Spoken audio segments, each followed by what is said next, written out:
ये प्रश्न एग्जाम के दृष्टिकोण से बहुत ही महत्वपूर्ण है।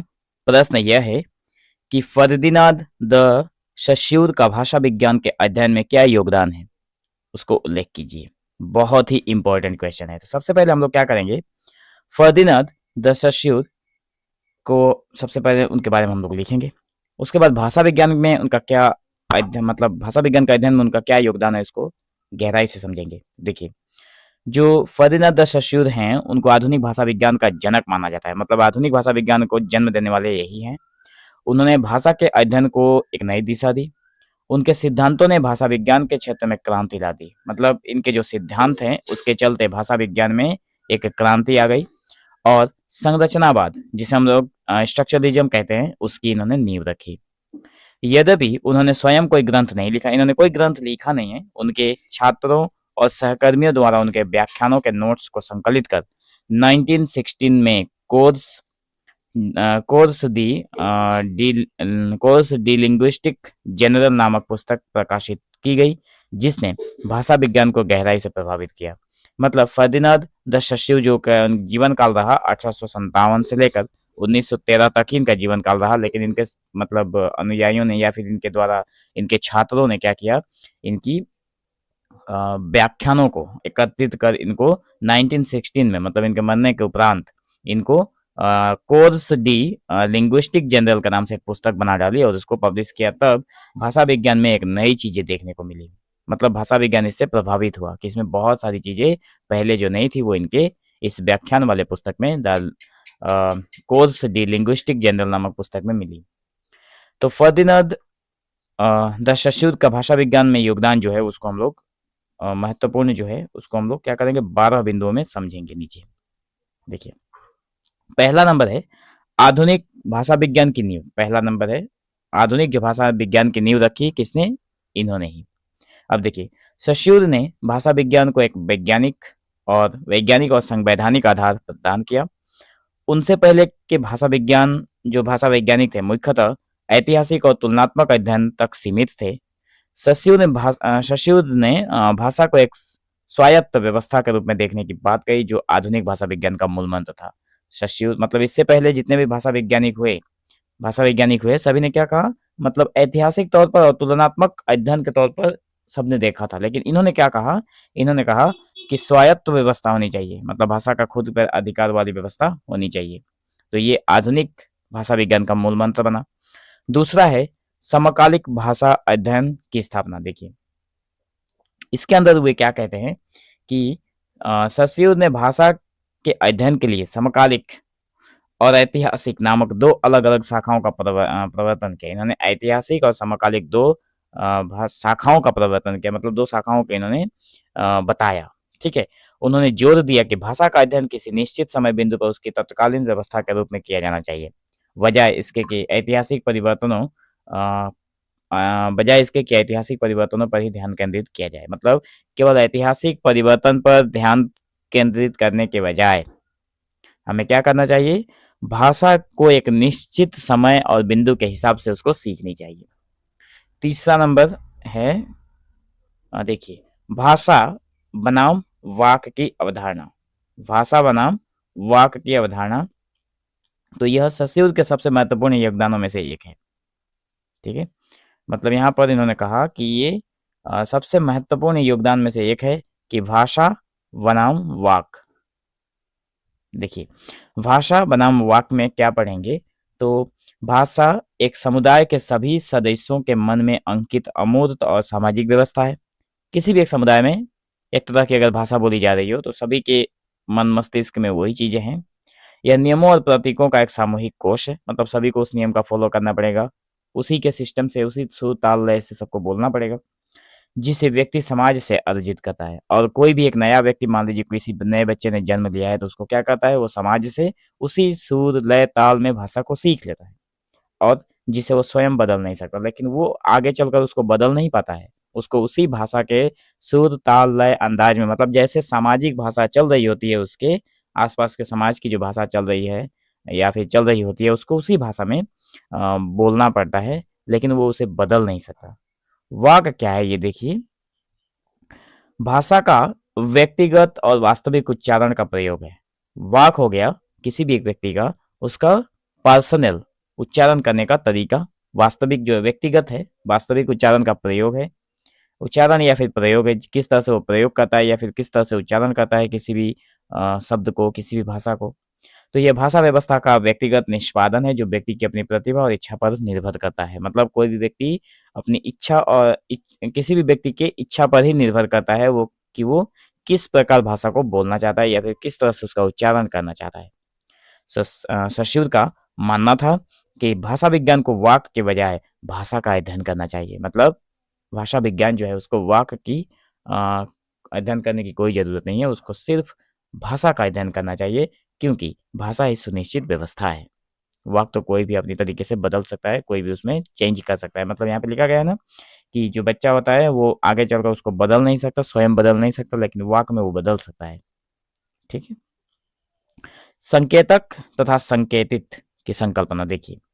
सश्युर के अनुसार हर भाषा प्रतीक के दो अविभाज्य अंग होते हैं। इनके अनुसार हर भाषा का दो अविभाज्य अंग है जिसको विभाज्य नहीं किया जा सकता, जो एक सिक्के के दो पहलुओं की तरह है। मतलब एक ही सिक्का के जिस तरह से दो साइड होते हैं, ठीक उसी तरह से हेड और टेल। ठीक है, हेड और टेल एक सिक्के में दो पहलू होते हैं, ठीक उसी तरह से भाषा के भी दो पहलू हैं। जैसे एक हो गया संकेतक और एक हो गया संकेतित। तो ये दोनों क्या है इसको भी देख लेते हैं। देखिए, संकेतक क्या है? यह ध्वनि बिंब या ध्वन्यात्मक रूप है, जैसे पेड़ शब्द की ध्वनि। मतलब ये ध्वनि शब्द है जो हम लोग साउंड सुन रहे हैं। पेड़, अगर पेड़ कहें तो पेड़ जो सुन रहे हैं, ये हो गया संकेतक। संकेतित क्या है? यह उससे जुड़ा प्रत्यय या अर्थ होता है। जैसे पेड़ शब्द का से जुड़ा जो शब्द होगा वो, या फिर जो कोई भी और शब्द होगा जो प्रत्यय होगा, वो होगा जैसे पेड़ शब्द से जुड़ा वृक्ष का विचार। ओ, ये हो गया संकेतित। ठीक है। मतलब जैसे किसी ने पेड़ कहा तो उसने आपको संकेत दे दिया कि उसने क्या कहा, लेकिन अब आप उसके संबंध, अब पेड़ कहने से आप हाथी के बारे में तो नहीं सोचेंगे। जाहिर सी बात है, अगर कोई पेड़ कहता है तो आप हाथी के बारे में तो नहीं सोचेंगे। पेड़ के बारे में ही आपके मन मस्तिष्क में एक स्कीमा बनेगा। ठीक है। तो ये जो स्कीमा आपके दिमाग में बन रहा है, पेड़ कहने से आपको समझ में आ रहा है कि एक सीधा सा ऊपर कुछ पत्ते होंगे, डाल वृक्ष होंगे, नीचे कुछ जड़ें होंगी जिनमें वो खड़ा होगा। ठीक है, तो वो पेड़ है। तो पेड़ से जुड़ा हुआ वृक्ष का जो आपके दिमाग में विचार आया, उसी को कहा गया है संकेतित। तो इन दोनों के संयोजन से ही भाषिक रूप बनता है। ठीक है। अब देखिए, अगला है प्रतीक की यादृच्छिकता। मतलब इसमें क्या कहा गया है कि सस्यूर ने स्थापित किया कि संकेतक और संकेतित के बीच संबंध यादृच्छिक होता है। इसका मतलब है कि किसी विशेष ध्वनि बिंब का किसी विशेष अर्थ से जुड़ने का कोई आंतरिक या तार्किक कारण नहीं होता।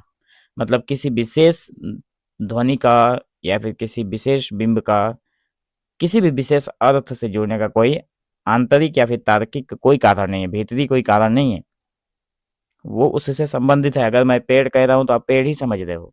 अगर मैं कुत्ता बोलूंगा तो आपके दिमाग में कुत्ता वाला ही पिक्चर बनेगा। अगर मैं हाथी कहूंगा तब आपके दिमाग में हाथी वाला पिक्चर बनेगा। लेकिन मैं कहता हूँ कि गाय, अगर मैं बोलूँ गाय तो आपके दिमाग में घोड़े वाला पिक्चर नहीं आ रहा है। घोड़ा कहने से आपके दिमाग में घोड़े वाला पिक्चर आ रहा है। आप लोग इसको इमेजिन करके देख सकते हैं।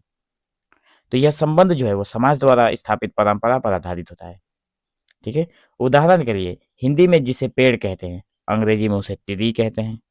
तो बिना किसी आंतरिक तर्क के, इसके बीच में कोई तर्क नहीं है। अगर हिंदी में हम लोग पेड़ बोलें तो अंग्रेजी में उसको क्या बोलेंगे? ट्री बोलेंगे। ठीक है ना। अब देखिए, संरचनागत तथा रूपावलीगत संबंध। अच्छा, सस्युर ने और भी बिंदु कहिए। तो सस्युर ने क्या कहा? भाषा इकाइयों के संबंधों के दो प्रकार में बांट दिया। इन्होंने भाषा के दो इकाई भी बता दिया। पहला है संरचनागत संबंध। इसमें क्या है कि ये भाषा इकाइयों के बीच के रेखीय संबंध होते हैं। जैसे उदाहरण से समझिए कि एक वाक्य में दो शब्दों का क्रम क्रम है। जैसे अच्छा लड़का में, अच्छा लड़का जो दिया गया है, इसमें अच्छा और लड़का का संबंध है। मान लीजिए कोई एक वाक्य है जिसमें अच्छा लड़का वाला शब्द आ रहा है, तो इसमें संबंध किसके साथ है? संबंध तो यहाँ पे अच्छा के साथ लड़का का है कि लड़का जो है वो अच्छा है। तो ये संबंध जो है वो प्रत्यक्ष और उपस्थित होते हैं। मतलब ये प्रत्यक्ष तौर पर हमारे वाक्य में दिखाई देते हैं। जो वाक्य होते हैं उसमें दिखाई देते हैं। रूपावलीगत संबंध को समझ लेते हैं। ये देखिए, ये भाषा इकाइयों के बीच के अप्रत्यक्ष संबंध होते हैं। अच्छा, जो संरचनागत संबंध होते हैं वो प्रत्यक्ष होते हैं और ये अप्रत्यक्ष होते हैं। मतलब ये जो संरचनागत है वो दिखाई देते हैं और जो रूपावलीगत है वो दिखाई नहीं देते हैं। जो एक मानसिक जुड़ाव पर आधारित होते हैं, जैसे समता शब्द से समत्व, ममता जैसे शब्दों का ध्यान आना, ये संबंध अनुपस्थित लेकिन संभावित होते हैं। समता अगर मैं बोलूं तो सब समान दिखते हैं, तो समान में एक ऐसा भी शब्द आ रहा है ममता, जैसे वो शब्द मतलब कोई ममता दिखाएगा तभी उसको समान या फिर बराबरी का समझेगा, समत्व देखेगा। तो ये जो समता के साथ या फिर ममत्व के साथ जो ममता शब्द निकल कर, समत्व के साथ जो ममता शब्द निकल कर आ रहा है, ये संभावित है और ये अप्रत्यक्ष है, मतलब दिखाई नहीं देता है, फिर भी रहता है मौजूद। अब देखिए, मूल्य की बात करें, मूल्य की अवधारणा के ऊपर इन्होंने बात कही है। तो सॉरी, यहाँ पर हाँ, शशिउद ने बताया कि भाषा में प्रत्येक इकाई का मूल्य उसकी पूरी व्यवस्था में अन्य इकाइयों के साथ उसके संबंधों से निर्धारित होता है। एक इकाई का मूल्य इस बात पर निर्भर करता है कि वो अन्य इकाइयों से किस प्रकार भिन्न है। बिल्कुल, भाषा की जो इकाइयां होती हैं उनमें एक इकाई बिल्कुल दूसरे से भिन्न होती है और एक पर निर्भर करता है कि दूसरा उस पर किस प्रकार से भिन्न है। उदाहरण के लिए अगर बात करें तो संस्कृत में द्विवचन होने के कारण हिंदी के बहुवचन का मूल्य संस्कृत के बहुवचन से भिन्न होता है। मतलब संस्कृत में द्विवचन देखने को मिलता है, एक वचन बहुवचन उसी की जगह पे द्विवचन देखने को मिलता है, तो संस्कृत में द्विवचन होने के कारण हिंदी के बहुवचन का मूल्य संस्कृत के बहुवचन से भिन्न होता है। तो हिंदी के बहुवचन और संस्कृत के बहुवचन में थोड़ा डिफरेंस है, ये बताया गया है इस उदाहरण में वैल्यू की अवधारणा के तौर पर या फिर मूल्य की अवधारणा के तौर पर। व्यतिरेक क्या है? व्यतिरेक जो इसका सिद्धांत है, किसने दिया, कब दिया, ये भी जानना बहुत जरूरी है। तो देखिए, इसके ऊपर भी मतलब इस क्वेश्चन के ऊपर भी किसी ने मुझे कहा था वीडियो बनाने के लिए, तो वो भी मिलेगा आप लोगों को, बस कुछ मतलब थोड़ा धैर्य रखिए, ठीक है, सारी चीजें मिलेंगी। तो शशिउद ने मूल्य को स्पष्ट करने के लिए व्यतिरेक के सिद्धांत का प्रतिपादन किया। शशिउद ने क्या किया? मूल्य को स्थापित करने के लिए या फिर इसको क्लियर बताने के लिए उन्होंने व्यतिरेक का जो सिद्धांत है उसी को उन्होंने ला दिया। किसी इकाई का मूल्य अन्य इकाइयों से उसके अंतर के आधार पर स्थापित होता है। स्वनिम की स्थापना इसी सिद्धांत पर आधारित थी, जहां एक ध्वनि का प्रकार्यात्मक मूल्य अन्य ध्वनियों से उसके भेद में निहित होता है। ठीक है, एक ध्वनि का जो मूल्य होता है वो अन्य ध्वनियों से उसके भेद पर ही निहित होता है, मतलब उसके भेद के कारण ही उससे अलग होता है और उसपे मतलब उसकी वैल्यू बढ़ती है। ठीक है, तो अगर आप लोग बाकी वीडियो देखना चाहते हैं तो चैनल के प्लेलिस्ट में चले जाएं, सारी चीज़ें आप लोगों को वहाँ पे बिल्कुल सीरियल वाइज मिलने वाली है। बहुत सारे वीडियो अपलोड हैं, अगर आप लोग एक बार चेकआउट करते हैं तो आपका बहुत सारा डाउट क्लियर होगा। वो डिस्क्रिप्शन में आप लोगों को प्लेलिस्ट का लिंक मिलेगा। देखिए, प्रतीक विज्ञान की अवधारणा एक और है, प्रतीक विज्ञान की अवधारणा। अब ये क्या बताता है? देखिए, शशिउद ने भाषा विज्ञान को एक व्यापक विज्ञान कहा। व्यापक विज्ञान प्रतीक विज्ञान के अंतर्गत रखा। प्रतीक विज्ञान संकेतों और प्रतीकों का अध्ययन किया। प्रतीक विज्ञान से साफ तौर पे समझ में आ रहा है कि जो संकेत हैं प्रतीक के तौर पे जो यूज किए जा रहे हैं उसी के ऊपर अध्ययन होता है। ठीक है, तो ये जो बताता है कि समाज में अर्थ संप्रेषण कैसे होता है, समाज में कैसे अर्थ का संप्रेषण होता है, किसी भी शब्द का जो अर्थ होता है वो कैसे बदल जाता है।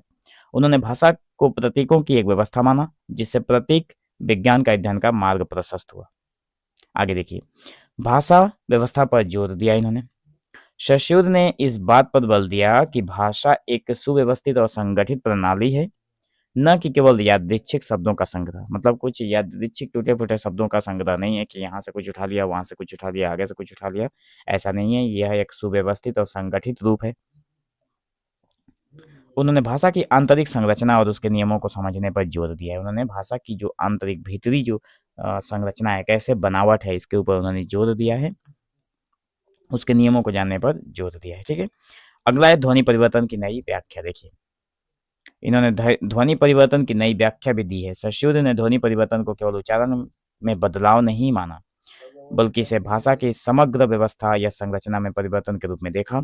उनके अनुसार ध्वनि परिवर्तन से भाषा इकाइयों के मूल्य और उनके बीच के संबंधों भी प्रभावित होते हैं। मतलब शशिउद का कहना है कि भाषा जो है या फिर भाषा के जो परिवर्तन है वो तो ध्वनि से संबंधित है, तो ध्वनि परिवर्तन से भाषा इकाइयों के मूल्य और उसके बीच के संबंध प्रभावित होते हैं। इन्होंने यही बात साफ तौर पर कहा है। संरचनात्मक एकात्मकता मतलब उन्होंने बताया, अगला पॉइंट है ये संरचनात्मक एकात्मकता। उन्होंने बताया कि भाषा में इकाइयां अलग-अलग खंड नहीं होती हैं, बल्कि एक बड़ी संरचना के घटक होती हैं, जहाँ प्रत्येक घटक का अर्थ एक दूसरे पर निर्भर करता है। इसे उन्होंने संरचनात्मक एकात्मकता कहा, जो शब्दों से लेकर वाक्यों तक सभी भाषाएं संरचनाओं में देखी जा सकती है। तो निष्कर्ष के तौर पर हम लोग यही कहेंगे कि फर्दिनांद द सस्सूर ने भाषा को एक गतिशील और व्यवस्थित प्रणाली के रूप में देखने का नया दृष्टिकोण प्रदान किया है। निष्कर्ष के तौर पर हम लोग ये बोल सकते हैं कि फर्दिनांद ने क्या किया, भाषा को एक मतलब व्यवस्थित प्रणाली के तौर पर सुगठित और गतिशील प्रणाली के तौर पर देखने का प्रयास किया है इन्होंने। उनके जो सिद्धांत हैं विशेष रूप से भाषा या फिर वाक, संकेतक या फिर संकेतित, समकालिक या फिर ऐतिहासिक और संरचनागत और रूपावलीगत, इन सभी के संबंधों की अवधारणाओं ने भाषा विज्ञान को एक नया वैज्ञानिक स्वरूप प्रदान किया। उनके योगदान ने न केवल भाषा वैज्ञानिकों के लिए एक नए शोध के द्वार खोले, बल्कि मानविकी और सामाजिक विज्ञान के अन्य क्षेत्रों में भी संरचनावाद के विकास को प्रभावित किया, जिससे उन्हें निस्संदेह आधुनिक भाषा विज्ञान का जनक कहा जाता है। तो दोस्तों, अब हम लोग मिलेंगे नेक्स्ट वीडियो में, तब तक के लिए धन्यवाद। आशा है कि आप लोगों को वीडियो समझ में आ रहा होगा। अगर वीडियो अच्छा लगा हो तो मेक श्योर चैनल के साथ बने रहें, और भी आने वाले समय में बहुत सारे वीडियो अपलोड किए जाएंगे, तो धैर्यपूर्वक चैनल के साथ बने रहें। बहुत सारी क्वेश्चन आप लोगों को देखने को मिलेंगे। अगर आप इस पीडीएफ को लेना चाहते हैं तो डिस्क्रिप्शन में लिंक मिलेगा, वहां से आप लोग कॉन्टैक्ट करके पीडीएफ को ले सकते हैं। तो मिलेंगे हम लोग एक नए वीडियो में, तब तक के लिए धन्यवाद।